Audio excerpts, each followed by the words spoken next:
Today, we will show you how to soft reset an automotive device that will not power on.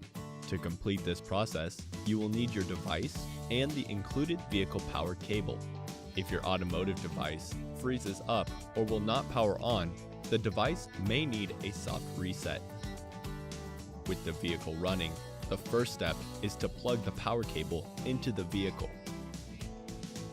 Next, connect the vehicle power cable to the device. Press and hold the power button until the device turns on. This may take 10 to 15 seconds. If the battery is low, the device may need to be charged. To retain proper device performance, please ensure you are running the latest system software. To update, visit garmin.com/express. Thanks for watching. For more help, go to support.garmin.com.